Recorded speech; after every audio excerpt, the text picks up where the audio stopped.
Good morning. This is Bill from Curious Cars and Auto House of Naples on another, muggy, miserable, sweaty, and humid Florida morning. Not happy. It's the beginning of the summer, which is the worst conceivable time because there's nothing but months and months of the same shit coming, and it's only going to get worse. And of course, then you sprinkle in hurricanes that can come along at any time, and it just is, this is where we pay for living in paradise for 5 or 6 months out of the year. This is the cost of it. I often, you look at Buffalo, which gets snowed in February. People can't go outside. Their eyeballs freeze shut after 10 minutes.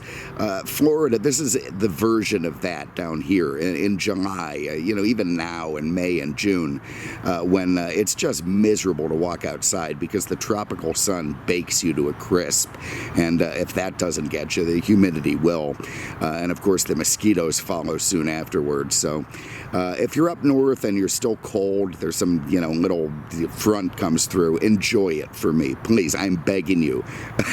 Take a little joy in it because we're already gonna start suffering down here and it stinks. But that's the extent of my weather report. I'm gonna try and keep things concise, and we'll keep going. On the goat front, again, haven't seen him, haven't heard from him, nothing. Maybe I'm gonna sneak back there one of these days and see if he has him chained up somewhere or what the hell they're doing back there. But I still have this sneaking suspicion that after that little horrific incident with the Boxster, that the goats are no more. But we'll see. We may investigate that down the road. Bird activity, pretty quiet. Haven't heard too much. A little bit of chirping, but nothing too close. No big ones. And hopefully that stays the same as we move along. And move along we're going to do right on to this 1992 Dodge Daytona IROC RT. This is a forgotten car. Man, is it a forgotten car. And it's kind of a shame because it was a pretty great car in its day. It essentially is a pony car. We'll get into it because the Daytona came out in 1984. It was a Chrysler thing. It's called the G platform, which was essentially a stretched K car platform. If you remember the K car, that platform basically saved Chrysler. Brainchild of Lee Iacocca, who of course had come over from Ford many years before, it did what Chrysler needed at the time. They were in a lot of trouble financially. Out came this pretty good platform, pretty modern, pretty simple, and of course they were able to base not just the little sedans on it, but also the minivan, and that really is what brought Chrysler back from the dead. But they stretched that chassis a little bit, and they created a pony car to compete, ostensibly with the Camaro and the Mustang. It differed, of course, in that it was front-wheel drive, which, of course, Chrysler was, I won't say they were certainly not pioneering at the time, but they were real enthusiasts of, and they had decided that was the future. The styling on the car, I think, is very, very handsome. I mean, it has a ridiculous amount of overhang in front of the front tires. I mean, look at that. I mean, it's like 40 yards of territory before the the car arrives about 7 minutes before you do. It's a really big overhang. The back also, but not like the front. But it does have a handsome look to it. I do like the sloping B-pillars. I think they look really cool. The wraparound ring on this one, it's reminiscent of a few different cars in the front and the back. And if we're going to be kind, we'll say it borrowed the design from the 924, and up front it borrowed the, I don't know, whatever. It may or may not have been entirely its own thing, but it did take nice styling cues from cars.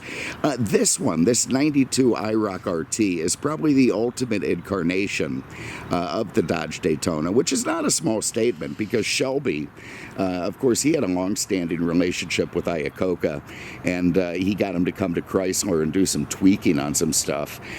So Shelby did have a hand in the Daytona from, time to time, and made some interesting cars. When it came out at 84, it had the 2.2 four-cylinder, which is, of course, Chrysler's signature motor of the 1980s, and the one you would find in the K cars and the minivans, and the one that more or less saved Chrysler because it was a pretty good engine. I mean, not particularly peppy, but it was good, and good was enough back in the 1980s. Not everything was good, that's for absolute sure. It saw a variety of motors over the years. It got the 2.2, initially the 2.2 non-turbo, and then the Turbo 1, which had 140-ish horsepower. It wasn't bad at the time. There was also a Plymouth Laser, or sorry, a Chrysler Laser, which was more an upscale version of the Daytona, and it got all the same running gear, but a few more luxury bits to it. Eventually, it would get the 2.5 variation, which had a little bit more horsepower and torque, a bigger four-cylinder. Down the road, it would get the 3-liter Mitsubishi engine, which was a pretty damn good engine, and was the base engine in these IROC versions.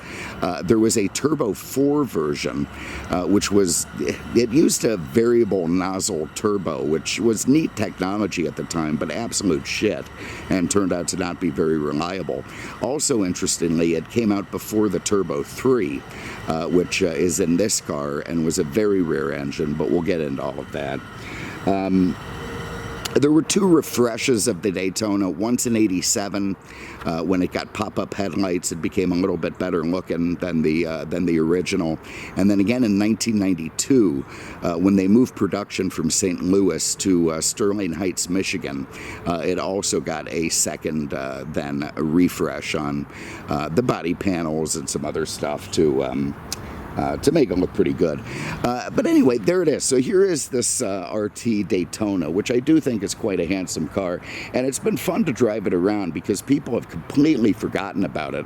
I had a guy almost fall out of his seat at the stoplight yesterday saying, "Oh my God, I haven't seen one of those in 30 years. And it's true. I mean, it's... What did we drive recently that reminded me? The Grand Prix. I mean, again, the Grand Prix were everywhere back in the day, and then they just vanished. They simply disappeared. The Daytonas were not nearly so prolific as the Grand Prix, and they certainly disappeared. Not that they didn't sell well. They did all right. But man, were Grand Prix all over the place. But anyway, a very handsome sort of car in its own way. I like the wraparound spoiler. In '92, this IROC version got all these swoopy bits. You know, the Chrysler version of stuff in the 1990s did. Chrysler had an interesting early 90s, but you see the bottom of the rear bumper with the sort of the air diffuser, the wraparound rear spoiler. It got a new rear fascia with those wraparound taillights. They changed the badge to that ram's head. That's where Dodge went then. There you see the IROC RT badging, which was quite strange. I mean, sort of, but in '92, everybody still associated the IROC with Z28s. It was... I mean, it was almost a cultural thing. You know, there were some variations on the name IROC that people said, and they weren't particularly kind. But it was immediately recognizable with the Z28. So it was unusual to see it on a Dodge Daytona. Where that came from is actually quite interesting. It's the International Race of Champions.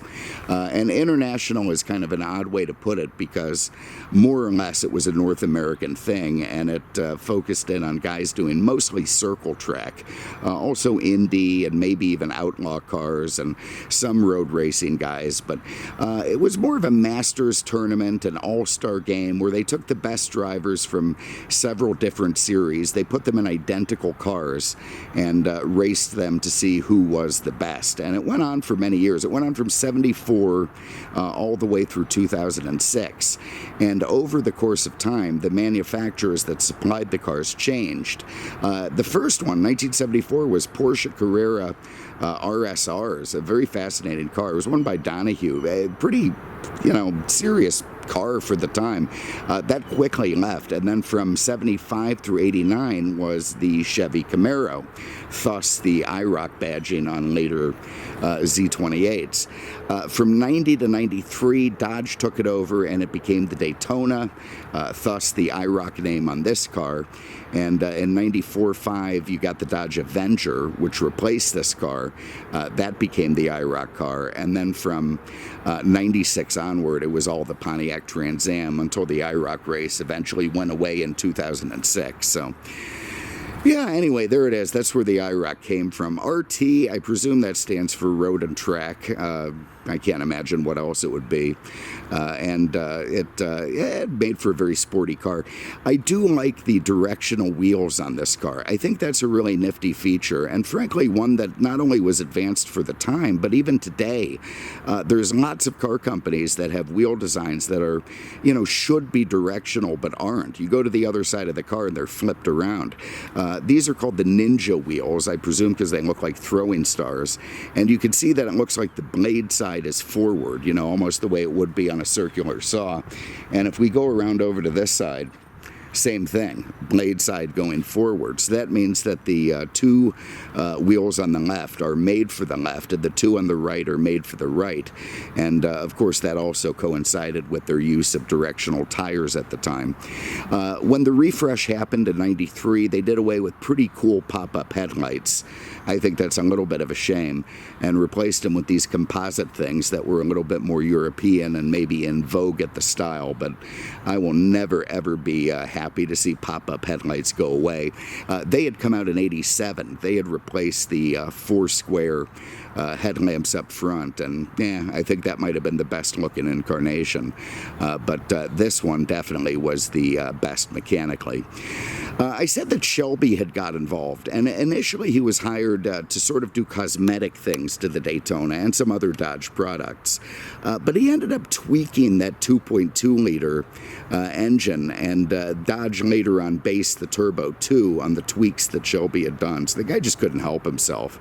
It's just what he did at the time. But they did a Shelby Charger, which was pretty cool. Then in 87, they did a turbo Shelby Daytona Z, which was also pretty cool. Probably my favorite 80s Shelby product, though, was the Dodge Omni, this little vanilla hatchback, which, it was good. It was designed to compete with the Rabbit, of all things, back in the day.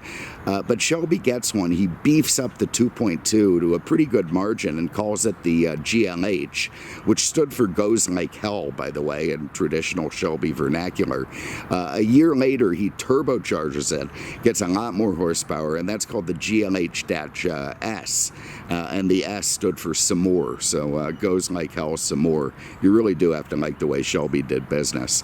But that was probably my favorite turbo Shelby product of the 1980s, and I'd really like to have one of those today, or review one. I haven't seen one in a very long time. I saw one run through an Mecum in January, but it went for more money than I'd ever feel comfortable spending on a Dodge Omni. Anyway, I'm going to pause for a second, get my crap together, and then we'll get more in-depth into this specific car. Alright, so let's get in right under the hood, because truly that's the most interesting feature of this particular car.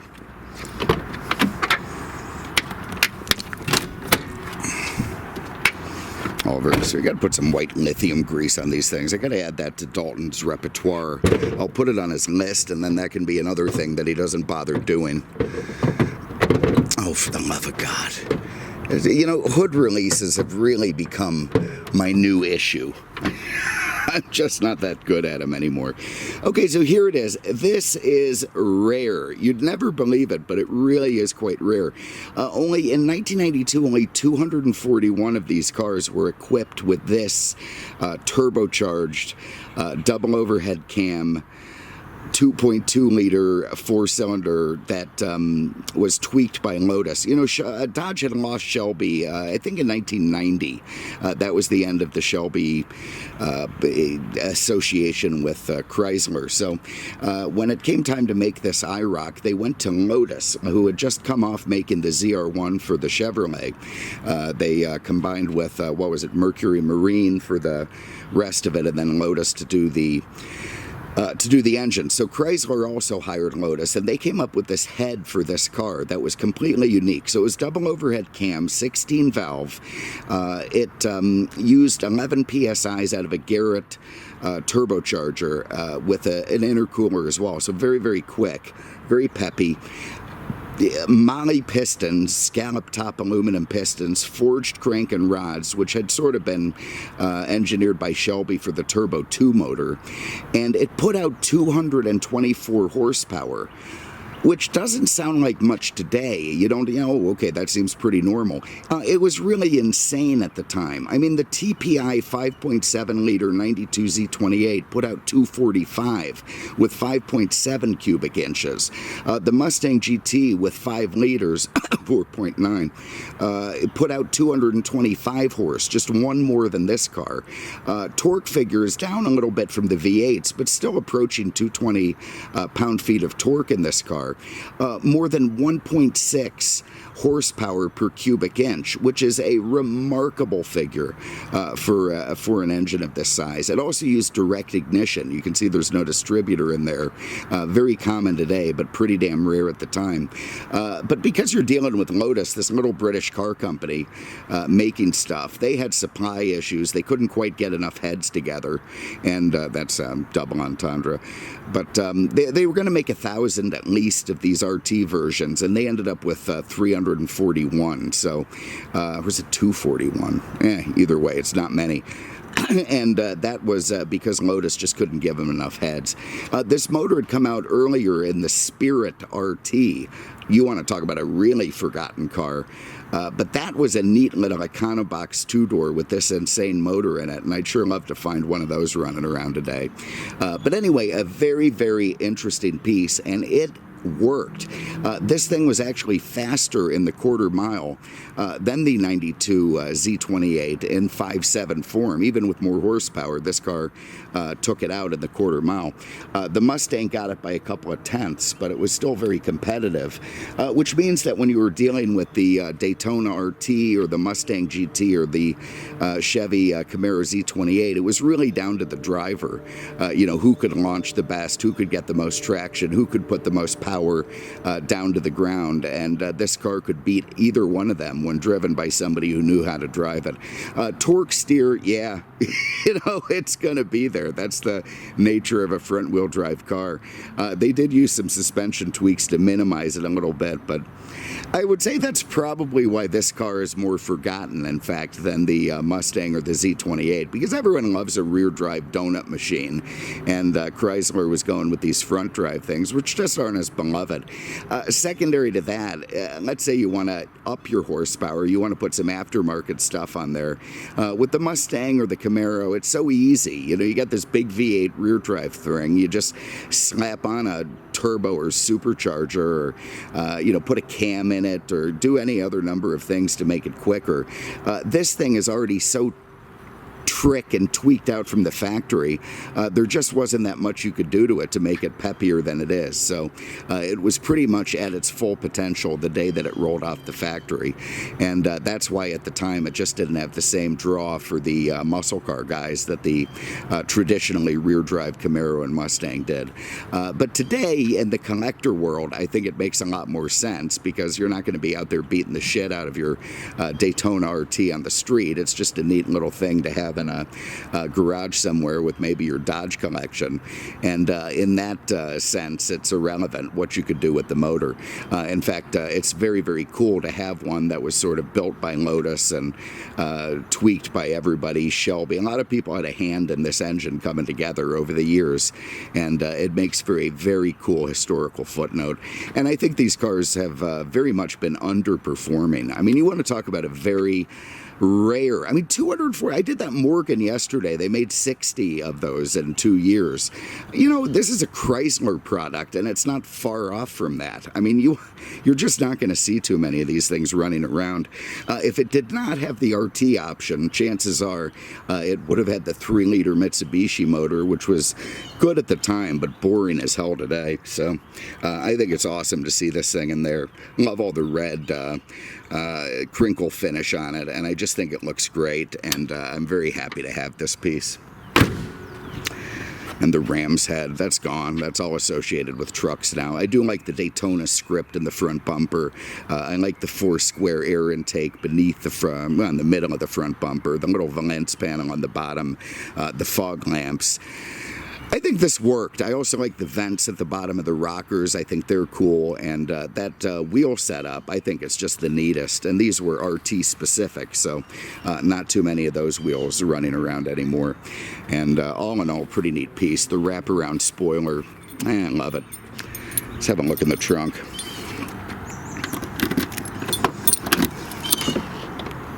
That is a heavy hatch. You know, Europe had a lot of hot hatchbacks, but really, America didn't. And I think this car qualifies. You know, you really don't have to go get a Lancia Delta Integrale or anything imported. You can just get one of these. It's already here, and it's a pretty neat hot hatch. It's got a cargo cover in place. Nice to see it's still there and operating. And, you know, you can put your infants and toddlers in there, and you can put the cargo cover over them. But, you know, it's got rear buckets, or at least bucket backs, and there's that big area between them, and I think the toddler's just going to sneak right out, get through, and come up and harass you. So, that isn't very good at containing those things. But anyway, everything nice and mint back here. Those seats do fold forward for more cargo, and because it's a hatchback, it's actually a pretty functionally utilized vehicle. You can put a lot of cargo in here. There's very little you can't put in your Dodge Daytona. It's good for a trip to Costco, which is more than you could say for a Mustang GT. And the Camaro wasn't bad, but it wasn't as good as this. But goddamn, is that hatch heavy. And I do like the big spoiler on it, the way the reverse lights are tweaked in, and of course those aero vents at the bottom of the more airplanes.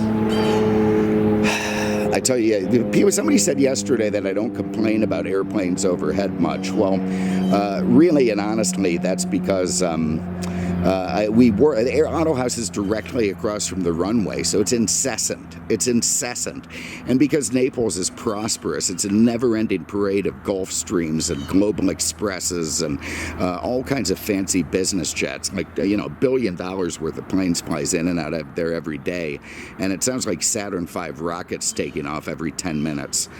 Before we get into the car, there was one interesting Daytona I didn't cover, and that was called the Decepcion. I don't know if I'm saying that in Italian correctly, but when Chrysler bought Lamborghini, and not everybody may have known that, in the late 1980s, they decided to have a bit of fun with it. So they took the V8 engine out of the Jalpa, which was quite a strange car. The only time I remember seeing a Jalpa in the movies was Rocky drove one. I think it was in Rocky 3. He did one of those Sonny from Miami Vice deep drive arounds where he's thinking about all his dead friends and shifting gears, and he did that in a Jalpa. But anyway, they took the V8 from that and they stuffed it in a Daytona with an all-wheel drive system, and it sent the car magazines nuts. They loved it.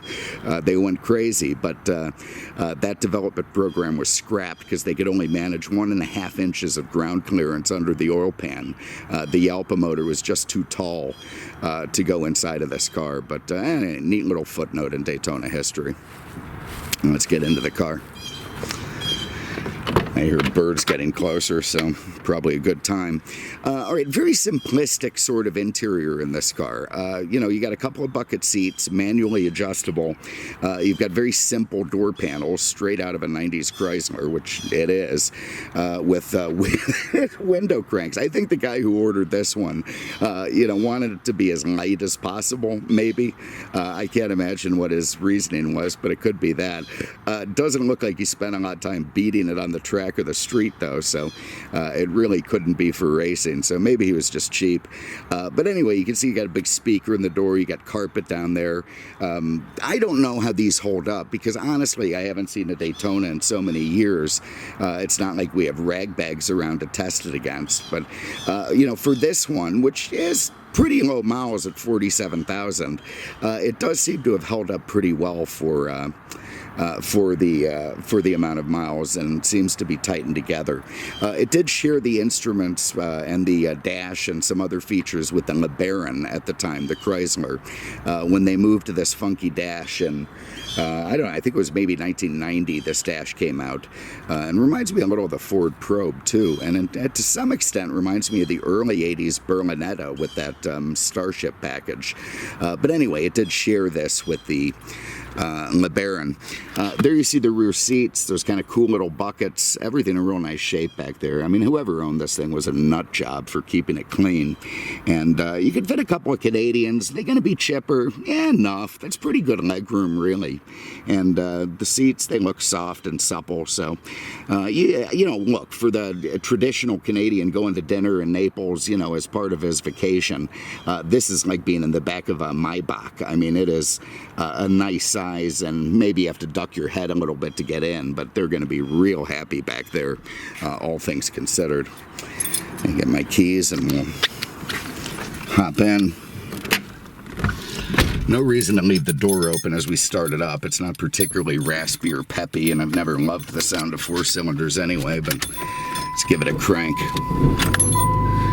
There it is, fires right to life, very nice. Got that manual gearbox, and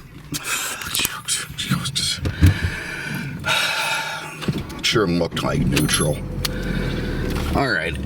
Dodge did have a nice, simple instrument cluster. Love it. Okay, you've got your voltmeter, you got your water temp, you got your oil pressure, your fuel, you got your tach over on the right, 6,000 red line on this thing, and you've got your 160 mile an hour speedo in the middle. And this thing would run like 150 or close to it, so not really far off and very nice. Also has a, I don't know if this one has a tilt wheel or not. Maybe not tilting it, but a nice simple perforated leather steering wheel, nice little horn, everything very simply laid out and proper, and with decent ergonomics for the time. I don't love the, again, this is right out of the, that Berlinetta or the Probe. I don't love it. I mean, what a weak little, pissy little turn signal stock. It just feels delicate and fragile. I, using it this morning, I do like that you could indicate without fully engaging it, but I don't love it. They're your fog lights, your interior lights, your parks, and your headlights. Over here you've got your washers and your wipers, about what you'd expect. Nice simple dashboard, no issues there. You got a couple of big vents up there. Very simple mechanical climate control. You've got Chrysler's Infinity sound system. Let's see what's on. $25. More commercials. Always commercials now. And honestly, that's why I have my little cassette adapter, so I can put it in there and listen to some fine music. I think this is would have been a CD player if it was so equipped under there, and who knows, beneath that, maybe that's just a storage spot, or could have been for a trip computer or something. This does have a Getrag 5-speed manual gearbox. It's a nice shifter. It's the second gen. The first one was very clunky in these cars. This generation is nice and smooth. And that goes through, I want to say, like a 385 final drive ratio or something. Part of what makes this thing pretty peppy in the lower end. You get a nice center console, and you got some storage in here with coin holders, cassette holders, all very nice stuff. We've got the original books in the glove box from Chrysler Customer Care, all very nicely wrapped up. And then this one did come with a really nice, oh God, let me get that in there, binder that somebody put together. They used a lot of exclamation points, which obviously that's what you need when you're trying to make somebody excited, is exclamation points. But anyway, you've got, yeah, that's actually a picture of the IROC car of the time. So that's what those, guys would have been rid. Dale Earnhardt won a few times, Bobby Labonte. It was mostly the, Unser, and the IndyCar guys won it more in the beginning, the NASCAR guys more at the end. Why that is, I don't know. But anyway, that's what an IROC car looked like when it was a Dodge Daytona. Also kind of a cool fake Florida license plate in metal with IROC RT on there. Here we have a copy of the window sticker, 19240, which wasn't cheap at the time, but not horrifically expensive.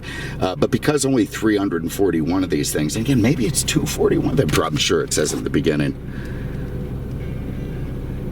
341. Okay, so guys, 341 made. The dealers all marked up these things, the ones that had the RT package, because you probably just weren't going to find another one, and they could get away with it. And there was usually an addendum sticker that added money for the dealer. They also had some extra, and yeah, I know dealers are horribly great, terrible people, terrible, the worst humans on earth. You've got, yeah, some, you know, whatnot, communication with the factory, some disclosures. You've got warranty and whatever else. Here's a shipping order. Here's a vehicle, new car. And they actually charge, I love that. The dealerships charge for new car inspections when they came in. Yeah, that's what the customer really needs to pay for, is the dealership is selling you, the franchise dealership selling you their product. And when it comes in, they're going to charge you to inspect it for you. You love it.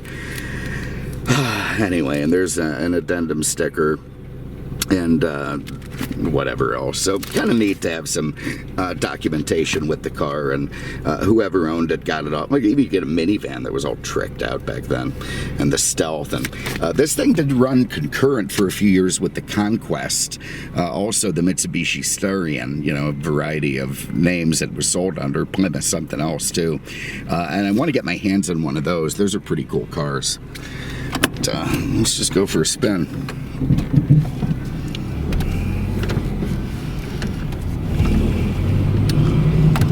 So when I first got in this thing, I thought, man, torque steer is going to be insane. It's going to break my wrists. How do you put almost 250 horse in a front drive Daytona, you know, that obviously has archaic suspension compared to today, that's not going to really minimize torque steer? And I was pleasantly surprised. It's there. I mean, you get a little bit of it, but not remotely what I thought you would. And that's kind of nifty. So there's some engineering in there. You get double wishbone up front. You got a beam suspension in the back. You got, you know, 16-inch wheels. Brakes, I don't believe, are ABS, which I like. I mean, ABS brakes are great, but I also like having full control over them.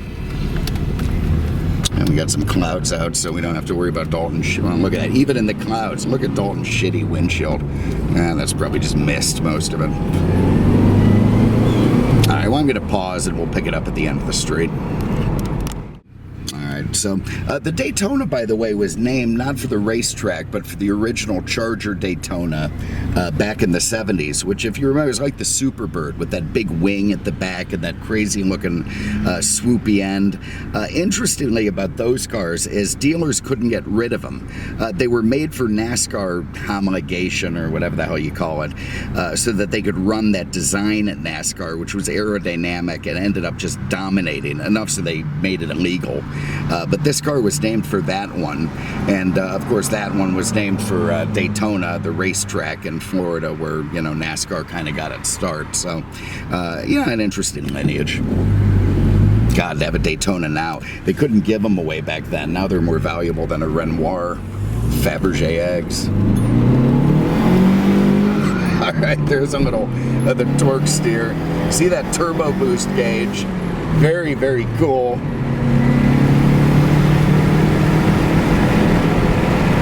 And extremely peppy for the time. I mean, again, you're talking about a car that could keep up with the V8 powered Mustangs and Z28s pretty damn good. And that was quite an achievement to get that out of the 2.2. Anyway, so there it is. I'm not going to keep rambling on. I'm going to try to make these videos more concise. I cut 6 minutes out of the last one. I have to give Peter a lift into work today. He's carless for some reason, so I got to make a quick U-turn and go back. But even so, I'll try to get a little sprint to the highway drive on it. But anyway, here it is, 92 Dodge Daytona IROC RT, the RT being the part that makes this particularly special. One, again, of only 341 made. This one has 47,000 miles, and it's in showroom condition. Good documentation, and a real absolute collectible in terms of its rarity and condition. And believe me, nobody's seen one of these in a long time. You'll really impress your friends. And has a nice fat rev band, man. Thanks to Lotus for that one. Really does. It pulls nice all the way from 3,000 upward. Yeah. Cool stuff. So anyway, there it is. If you have an interest, give the guys at Auto House a call, 239-263-8500. This is not the right street. On the web at autohousenaples.com. Thank you so much for having a look, and we'll see you with something probably beginning of next week. Take care.